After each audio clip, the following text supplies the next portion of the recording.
ফাতেমা রাজিয়াল্লাহু তাআলা আনহা এর মৃত্যুর পরে তার জানাজা কে পড়িয়েছিলেন?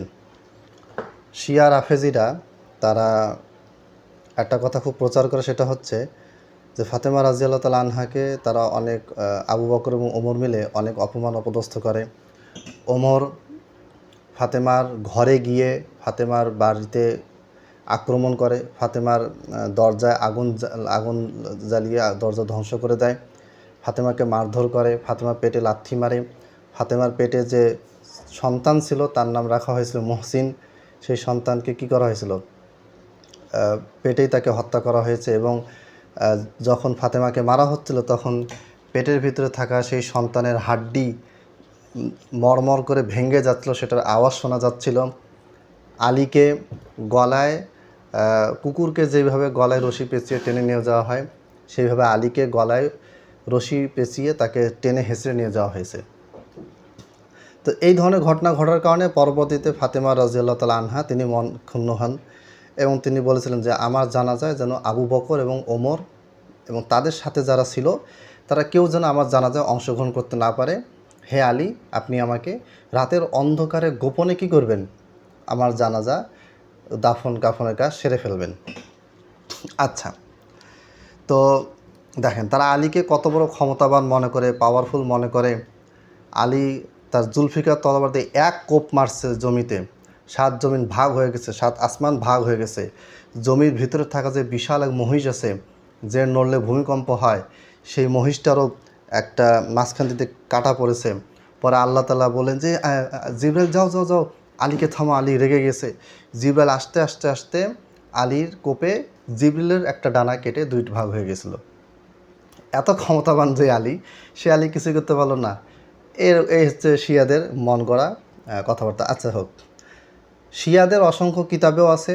আজকে মুসলমানদের, শিয়া সুন্নি শব্দটা আমি ব্যবহার করি না, আমি বলি মুসলমান এবং শিয়া। মুসলমানদের যে লিখিত গ্রন্থগুলি আছে তার মধ্যে একটা হচ্ছে ইমাম ইবনু সাদ রাহিমাহুল্লাহ তার আত-তাবাকাতুল কুবরা কিতাবে একাধিক রেওয়ায়ত এনেছেন। তার মধ্যে একটা রেওয়ায়ত হচ্ছে সাল্লা আবু বাকরিন আস-সিদ্দিকু আলা ফাতিমাতা বিনতি রাসূলিল্লাহি সাল্লাল্লাহু আলাইহি ওয়াসাল্লাম ফাকাব্বারা আলাইহা আরবাআন।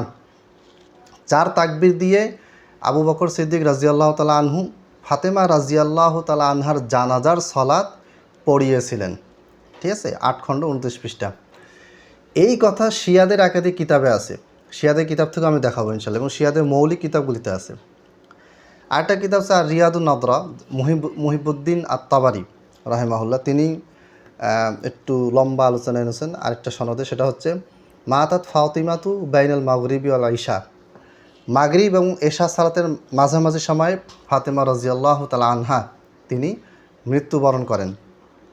ফাহাদরহা আবু বকরিন ওয়া উমারু ওয়া উসমানু ওয়া জুবাইরু ওয়া আব্দুর রহমান ইবনু আউফ।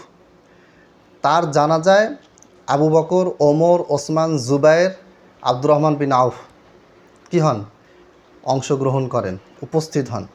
ফালাম্মা উদিয়াত লিউসাল্লিয়া আলাইহা, যখন তার সালাত আদায়ের জন্য যখন ফাতেমা রাদিয়াল্লাহু তাআলা আনহাকে রাখা হলো, ক্বালা আলিয়ুন রাদিয়াল্লাহু আনহু, আলী রাদিয়াল্লাহু তাআলা আনহু বললেন, তাকাদ্দাম ইয়া আবা বাকরিন, হে আবু বকর আপনি এগিয়ে যান। ক্বালা, আবু বকর বললেন, ও আনতা শাহিদুন ইয়া আবাল হাসান, আবু বকর বলছে, হে আলী তুমি সামনে উপস্থিত, তুমি থাকতে আমি এগিয়ে যাব? হে আবুল হাসান তুমি থাকতে আমি এগিয়ে যাব? ক্বালা নাম, আলী বলেন হ্যাঁ। তাকাদ্দাম, আপনি এগিয়ে যান। ফাওয়াল্লাহি লা ইউসাল্লি আলাইহা গায়রুক, আল্লাহর কসম আপনি ছাড়া কেউ তার জানাজা পড়াবে না, আপনি হচ্ছেন সবচেয়ে বেশি যোগ্য। ফসাল্লা আলাইহা আবু বকর রাদিয়াল্লাহু আনহুম আজমাইন ওয়া দুফিনাত লাইলান। এরপরে আবু বকর রাদিয়াল্লাহু তাআলা আনহু ফাতেমা রাদিয়াল্লাহু তাআলা আনহার জানাজা পড়ালেন। ওয়া দুফিনাত লাইলান, এবং রাতের বেলা ফাতেমা রাদিয়াল্লাহু তাআলা আনহাকে কী করা হলো? দাফন করা হলো। এবার দেখেন আল বিদায়া ওয়ান নিহায়া সহ অসংখ্য কিতাবে এটা আছে। আহলে বাইতের সদস্য ইবনে আব্বাস থেকে বর্ণিত যে আন ইবনে আব্বাসিন, আচ্ছা একটা বর্ণনা আছে, সেখানে বলা হয়েছে যে কাব্বার আবু বকরিন আলা ফাতিমাতা আরবাআন, আবু বকর রাদিয়াল্লাহু তাআলা আনহু ফাতেমার জানাজা পড়ানোর সময় 4 তাকবীর দিলেন। ওয়াকাব্বার ওমরু আলা আবি বকরিন আরবাআন, আর পরবর্তীতে আবু বকরের মৃত্যুতে ওমর আবু বকরের জানাজা পড়ান এবং সেখানে ওমর 4 তাকবীর দেন জানাজার সালাতে। তার মানে কি? মানে হচ্ছে স্পষ্ট যে আলী রাদিয়াল্লাহু তাআলা আনহু তিনি অনুরোধ করেছিলেন আবু বকরকে যে আপনি ফাতেমা রাদিয়াল্লাহু তাআলা আনহা নবী সাল্লাল্লাহু আলাইহি ওয়াসাল্লামের প্রিয় আদরের কন্যা, তার কবরে আপনি কি করেন, তার জানাজার সালাতটা আপনি পড়ান। শিয়াদের কিতাবগুলি আছে। আজকে এটাই, এতটুকুই। শিয়ারা যে অপপ্রচার করে একটু ব্রেন খাটালে বোঝা যায় যেগুলো মিথ্যা, ভুয়া। এরা বলে যে মুয়াবিয়া হ্যান ত্যান, মুয়াবিয়াকে কী করা হয়েছে, আলী লানত দিছে। তো ইবনে আব্বাস তো নিজেই তো আলীকে গাদ্দার, খায়েন, জালেম এগুলি বলেছেন। তাহলে আপনি কি বলবেন? তাদের ভিতরে কি হয়েছে না হয়েছে এটা নিয়ে শিয়াদের এত মাথা ব্যথা কেন? শিয়ারা একটা কাজই করতে চায়, আপনার আমার ভিতরে সাহাবী বিদ্বেষ ঢুকিয়ে দিয়ে আপনাকে আমাকে মুরতাদ বানাতে চায়, মুসলমানদেরকে কোরআন এবং হাদিস থেকে বিচ্ছিন্ন করতে চায়। এটাই তাদের একমাত্র উদ্দেশ্য এবং এই উদ্দেশ্য নিয়ে তারা কাজ করে যাচ্ছে। আসসালামু আলাইকুম ওয়া রাহমাতুল্লাহ।